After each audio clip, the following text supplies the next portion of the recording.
네, 이제 제가 먼저 묵상한 말씀 함께 나누도록 하겠습니다.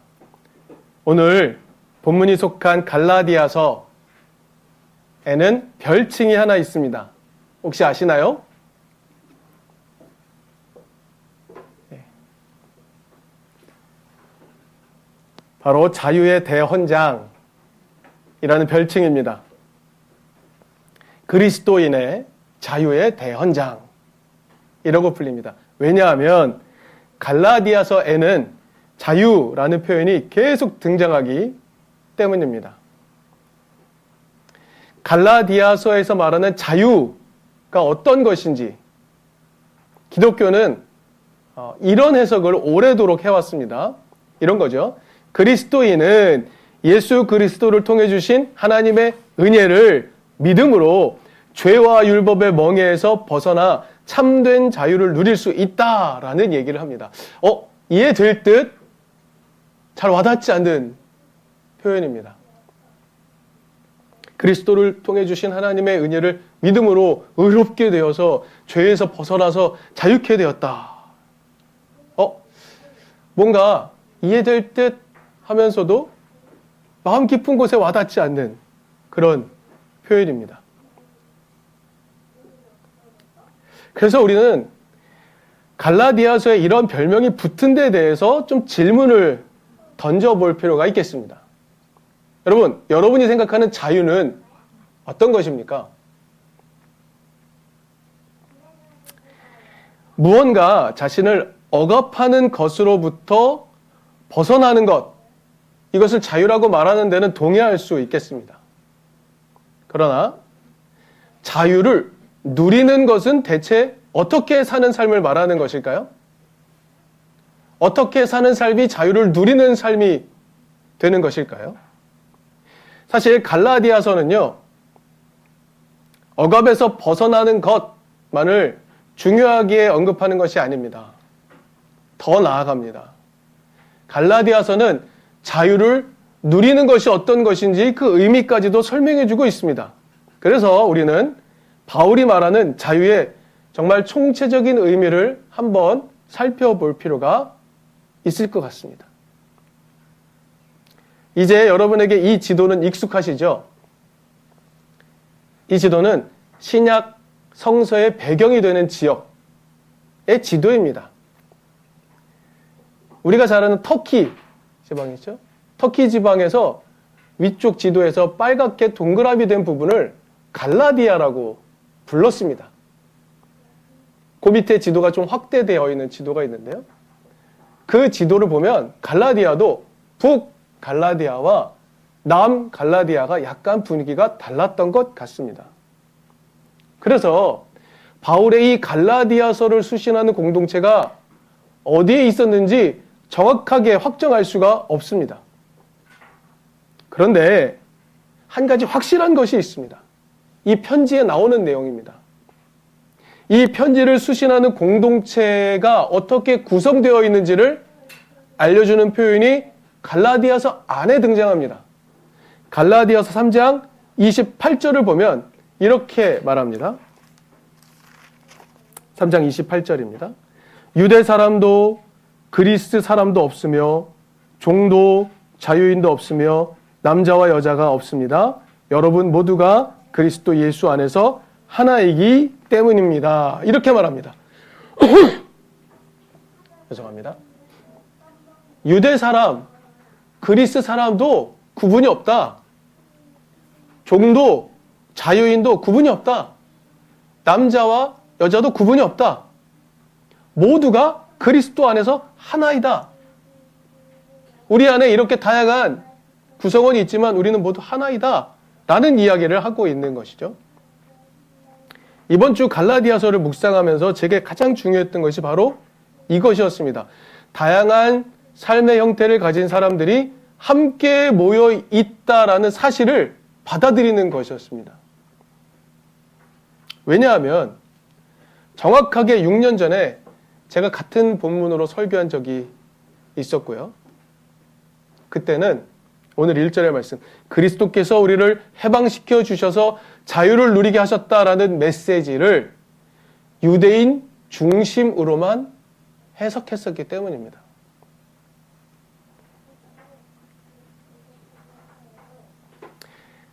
먼저 갈라디아에 모여있는 교회 공동체가 제일 중요한 구성원이 유대인이라는 것을 부인할 수는 없겠습니다. 그러니 유대인들에게 해방과 자유의 의미가 어떤 것인지 한번 살펴볼 필요가 있습니다. 국가로서의 이스라엘이 시작하던 때 어떻게 시작이 되었나요?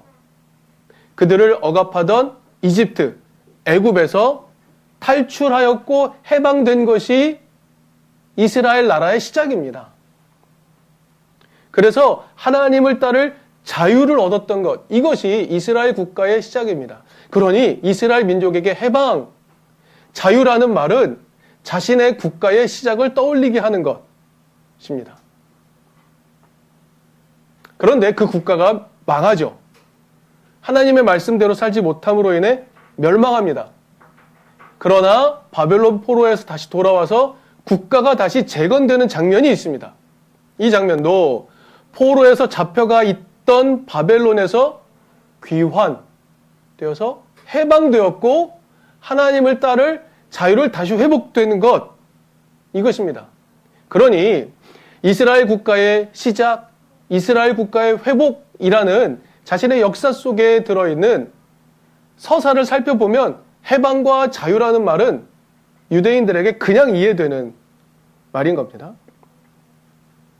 그런데 지금의 상황을 한번 보죠. 바울이 편지를 보내고 있는 상황을 보겠습니다. 지금 유대인들은 어떻습니까? 정치적으로 해방되었습니까? 정치적으로 자유를 누리고 있나요? 아닙니다. 그렇지 못한 상황인데도 불구하고 바울은 그리스도께서 주신 해방과 자유를 이야기합니다. 이거는 역사적 사실을 의미하는 것은 아니겠죠. 굉장히 상징적인 의미, 이것을 바울은 전달하고 있는 것입니다. 바울은 이스라엘 민족이 무언가에 억압당하고 있다는 것을 깨달은 겁니다. 그들을 억압하고 있던 것은 무엇인가? 바울은 이렇게 이야기하죠. 그리스도께서 주신 해방과 자유 이야기합니다. 그러면 우리는 예수를 알기 전 바울의 모습을 한번 찾아볼 필요가 있습니다. 바울은 바리새인이었죠. 바리새인은 율법을 엄청나게 열심히 지키는 사람입니다. 이건 상식적으로 우리가 알고 있는 이야기입니다. 신명기 33장 4절을 보면 이런 말이 나옵니다. 이제 약속의 땅으로 들어가기 직전이죠. 신명기의 배경은요. 그들에게 이렇게 말해줍니다. 율법은 야곱의 자손이 가진 소유 가운데서 가장 으뜸가는 보물이다라고 이야기합니다. 지금 새로 나라를 시작하기 직전에 사람들에게 말합니다. 야곱의 자손이 가진 것 중에 최고는 무엇이냐? 율법이다라고 이야기하는 거예요. 이것을 굳게 믿은 것이 바리새인입니다. 그런 입장에서 바리새인 바울의 입장에서 예수를 볼 때 바울의 입장은 어땠습니까? 예수는 율법을 깨뜨리는 자였고 율법을 무너뜨리는 자였습니다. 그래서 예수를 따르는 이들은 처벌에도 마땅한 겁니다. 근데 우리가 성경을 통해 아는 것, 예수는요, 율법의 정신을 잃어버리고 오히려 율법에 억압당하고 있는 유대인들을 해방시킵니다. 율법의 조항 새롭게 해석하시죠. 율법에 억눌려 있는 사람들에게 그것을 무너뜨려도 된다라고 말씀하시고 자유를 계속해서 주셨던 겁니다. 이게 바울의 눈에는 거슬렸죠. 그러나 바울은 부활한 예수, 의롭게 부활한 예수를 경험하고는 예수의 길이 옳다라고 동의하게 됩니다. 이게 바울의 새로운 깨달음이죠. 바울은 예수가 율법을 완성했다고 깨달은 겁니다.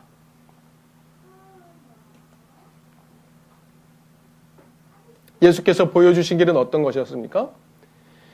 행위로 반드시 율법을 지켜야 한다는 억압, 이 우리가 미처 알아채지 못하고 있었을지 몰라도 율법을 반드시 지켜야만 한다는 그 억압에서 해방하여 주셨고요. 율법의 깊은 의미인 자비를 실천할 수 있는 자유를 주셨다. 이게 바울이 깨달은 것입니다. 자, 그럼 유대인들의 상황에서 볼까요? 바울이 이렇게 말합니다. 그리스도께서 주신 해방과 자유. 라는 이 말을요, 유대인들은요, 자신의 서사 속에서 금세 이해할 수 있습니다. 아, 그렇지. 우리가 억압당하고 있던 것에서 해방시키는, 그리고 자유를 주는 거, 그래. 예수 그리스도가 그렇게 하셨구나. 라는 것을 유대인들은 깨달을 수 있습니다. 매우 익숙한 내용이기 때문이죠. 그러나 갈라디아 지방에서, 아니 로마의 전 지역에서 로마의 지배 아래 살아가는 그리스 사람들, 유대인의 입장에서 볼 때 이방 사람들에게 해방, 자유는 어떤 의미였을까요? 갈라디아 교회 안에는 유대인뿐만 아니라 이렇게 많은 사람이 있는데 유대인의 맥락에서만 이해할 것이 아니라 그리스 사람들에게, 이방 사람들에게 대체 해방과 자유는 어떤 의미였을까? 더 나아가 바울이 이렇게 말했죠. 종과 자유인, 남자와 여자 모두 하나다라고 말합니다. 그들에게는 해방과 자유, 이건 어떤 의미였을까요? 한번 살펴볼 필요가 있습니다. 한동일이라는 작가가 있습니다. 예, 이분은요, 바티칸에서 공부를 열심히 하셨고 거기서 교수도 하고 한국에 돌아와셔서 라틴어 수업, 로마법 수업 이런 책을 쓰신 분입니다. 로마법 수업에 보면 이런 내용이 나옵니다. 로마인은 신원조회를 할 때 이런 질문을 던진다고 해요. 우투름 세르베스 에스 안 리베르라고 말합니다. 여러분, 라틴어였고요. 우리가 상상하는 발음 그대로 읽으면 됩니다. 우투름 세르부스 에스 안 리베르라고 묻습니다. 이 말은 당신은 노예인가 자유인인가? 라는 질문이에요. 로마 시대 때 노예는 어떤 존재였을까요? 그냥 열등한 존재입니다. 개별 인격체도 아닙니다. 재산에 불과한 존재입니다. 겉으로 볼 때는 구분이 안 돼요. 그래서 신원을 이렇게 확인하는 겁니다. 우투름 세르부스 에스 안 리베르, 당신은 노예인가 자유인인가라고 질문을 던지는 겁니다.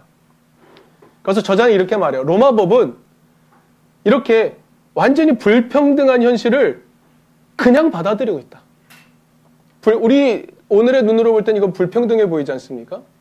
근데 로마법은 이것을 너무 당연하게 받아들이고 있다. 아주 적나라하게 받아들이고 있고 이것을 당연한 현실로 인정한다고 보여준다. 그러면서 저자는 이런 얘기도 쓰죠. 자, 오늘 우리를 돌아보면 오늘 우리도 능력주의에 따라 누구는 잘났고 누구를 못났다는 것을 그냥 정말 이런 감각 없이 그냥 물어보고 있지 않은가? 당신은 종입니까? 노예입니까? 자유인입니까? 라는 것을 오늘 우리 시대도 서로에게 묻고 있지 않은가? 라는 질문을 던지죠.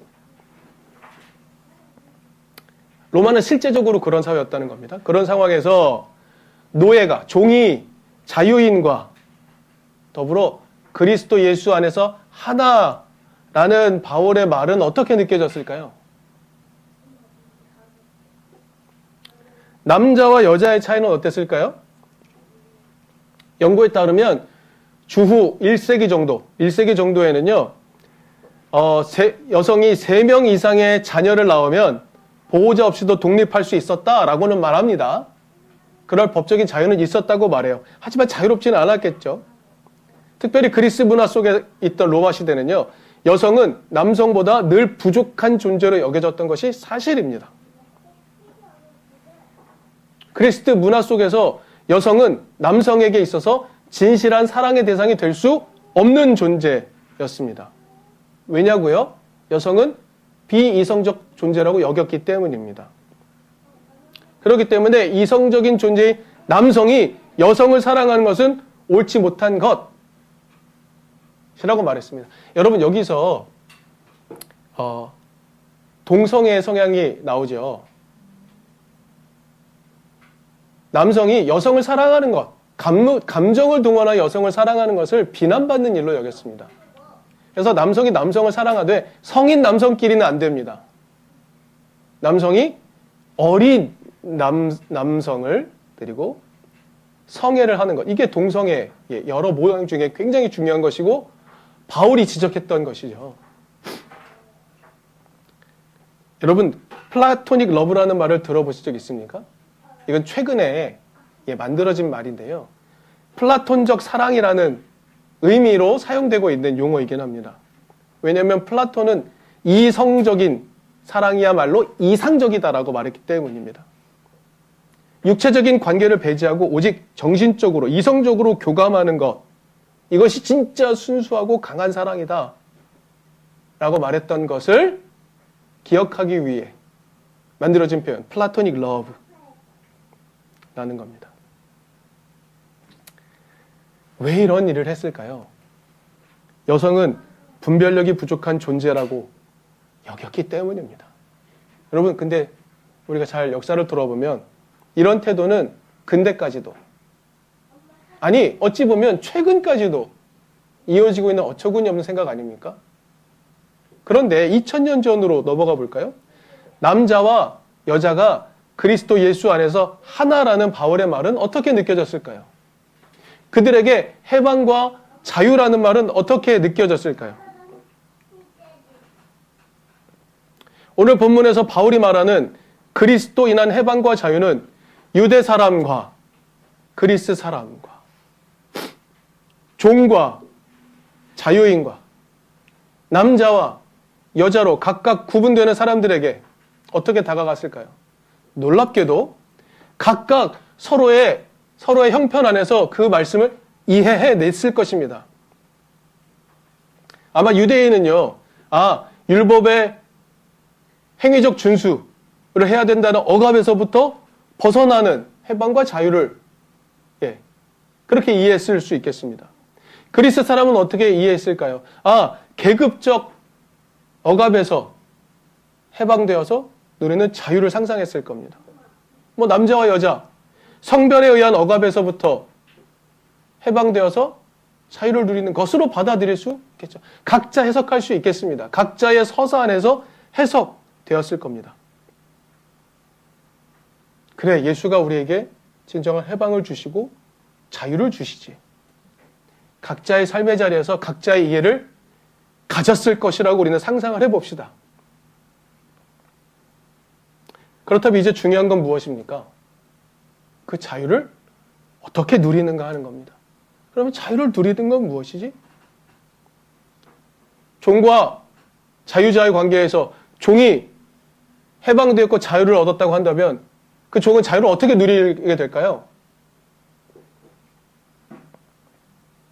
대체 어떻게 누리는 것일까? 갈라디아서 5장 13절, 오늘 본문 뒤에 있는 5장 13절. 그래서 오늘 돌아가셔서 5장을 한번 쭉 읽어보실 필요가 있습니다. 5장 13절에서 이렇게 말합니다. 형제 자매 여러분, 하나님께서는 여러분을 부르셔서 자유를 누리게 하셨습니다. 그러나 여러분은 그 자유를 육체의 욕망을 만족시키는 구실로 삼지 말고 사랑으로 서로 섬기십시오라고 말합니다. 개역 개정성경, 우리는 세번역 성경을 보고 있죠. 개역 개정성경은요, 이 부분을 이렇게 번역했죠. 사랑으로 서로 종노릇하라 라고 말합니다. 방금 해방됐고 자유를 얻었는데 그 자유를 가지고 사랑으로 서로 종노릇하라 라고 이야기하죠. 바울은 각자가 경험하고 있는 억압이 있다는 걸 다 알고 있습니다. 각자 경험하는 억압이 다 다르죠. 모양이 다 다를 겁니다. 그런데 예수는 그 어떤 억압도 깨뜨려 버리시는 분이다. 사람을 사람답게 살지 못하는 억압을 다 깨뜨려 버리는 분이다. 그리고 예수의 삶이 보여주는 그 자유한 삶이 무엇인지를 알려줍니다. 여러분, 바울에게 예수는 매우 중요합니다. 바울은 하나님만 알았던 사람이죠. 율법만 알았던 사람입니다. 그래서 율법을 온몸으로 다 지키는 것을 목숨처럼 여겼던 사람인데 그가 예수를 만나고 변합니다. 예수 안에서 율법을 제대로 살아가는 게 무엇인지를 깨닫게 됩니다. 하나님의 사랑이 무엇인지 깨닫게 되는 거죠. 예수는 어떻게 하셨습니까? 모든 것을 가졌지만 모든 것을 거저 나눠주는 하나님의 사랑을 예수 안에서 발견한 거죠. 예수가 보여준 섬기는 사랑, 모두를 섬기는 그 사랑, 모든 것을 가진 분이 모든 것을 나눠주는 그 섬기는 사랑이 자유를 누리는 진정한 방법이라고 바울은 깨달은 겁니다. 여기서 우리는 중요한 원리 같은 것 하나를 발견할 수 있습니다. 아까 우리가 나눴던 것처럼 세계는 이미 구분이 되어 있고 상위와 하위가 구분이 되어 있습니다. 그런데 바울은 지금 모두에게 해방과 자유를 선포하죠. 그러면 가장 밑바닥 존재로 살았던 사람들, 그 사람들이 해방되었고 자유를 얻었다라고 선포를 했습니다만 그들은 대체 무엇을 보고 어떤 삶을 살아야 자유를 누리는 삶이다 하는 것을 배울 수 있을까요? 어떻게 배울 수 있죠? 자유를 누리는 삶이 어떤 것? 그들은 경험해 본 적도 없는데요. 어떻게 배울 수 있겠습니까? 예수가 하셨듯이 이렇게 표현할 수 있겠습니다. 상위의 존재가 자신의 자유로 하위의 존재를 기꺼이 섬기는 모습을 통해 자유는 이렇게 쓰는 거구나 라는 것을 배울 수 있지 않을까요? 예수가 그러셨듯이 사랑으로 정말 하나님이 우리를 섬기셨던 것처럼 사랑으로 지극히 연약한 자를 섬기는 것을 보면 서로 섬길 수 있게 되면 자유를 누릴 수 있게 되는 것인 거죠. 오늘 본문 5절에서 바울은 이렇게 말합니다. 우리는 성령을 힘입어서 믿음으로 의롭게 하심을 받을 소망을 간절히 기다리고 있습니다. 이렇게 말합니다. 믿음으로 의롭게 하심 받는다. 여러분, 의롭다. 바울에게 있어서 의롭다라는 것은요, 어떤 이미지냐 하면은 율법을 다 지키는 거였거든요. 근데 이제 바뀌었죠. 바울이 이제 의롭다라고 말하는 건 어떤 느낌입니까?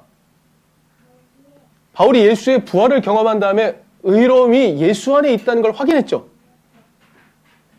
그러니까 바울의 의롭다라는 말은요, 예수의 길을 떠올리게 하면 됩니다. 떠올리게 합니다. 그러면 여기서 바울이 말하는 믿음은 어떤 것을 말하는 겁니까? 율법을 지키는 행위는 더 이상 아닌 것이죠. 그러니까 예수가 사셨던 삶, 모두를 억압에서 해방시킨 그 사랑의 실천의 의미를 깨닫고 그것에 동참하겠습니다라는 의지적 태도가 믿음 아니겠습니까? 바울은 그걸 믿는 것 아닐까요? 그렇게 6절에서 바울은 곧바로 이렇게 말하죠. 가장 중요한 것은 믿음이 사랑을 통하여 일하는 것입니다 라고 말합니다. 영어 성경은 이렇게 번역을 해요. Faith working through love 라고 말하기도 하고요. 다른 번역은 Faith expressing itself through love라고도 말합니다. 믿음이라는 건 사랑의 행동을 통해서만 표현되고 작동된다. 이게 믿음이다라고도 얘기해 주는 거예요. 이게 믿음이다.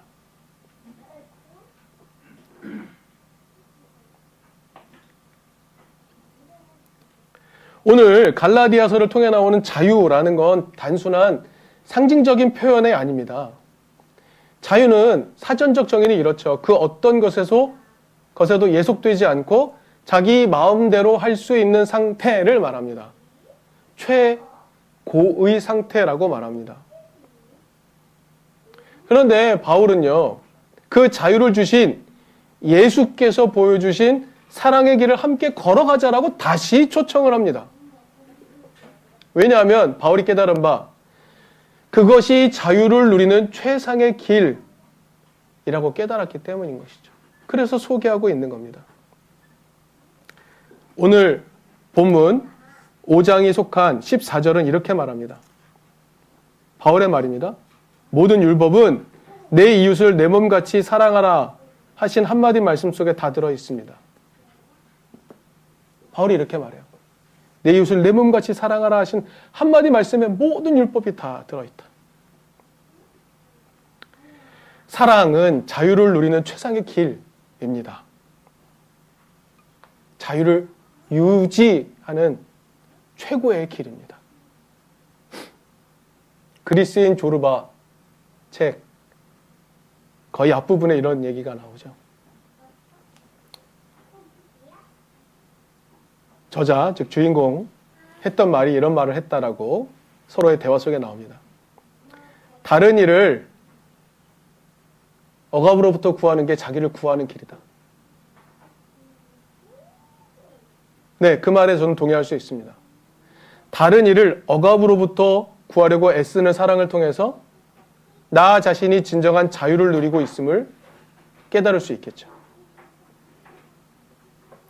자유를 누리는 최상의 방법을 성경은 사랑이라고 이야기해 주고 있습니다. 올 한 해 우리의 목표가 무엇입니까? 서로 이곳에 모여서 춤추는 것 아닙니까? 서로를 깊이 이해하고 서로를 더욱 사랑하는 것 아닙니까? 우리가 깊은 사랑에 우리를 투신하면 할수록 우리는 더 넓은 자유를 누릴 수 있게 된다는 것. 오늘 설교의 제목과 마찬가지로 자유를 누리는 최상의 길이 사랑임을 깨닫고 그 사랑이 가득해지는 이든교회가 될 수 있기를 바랍니다.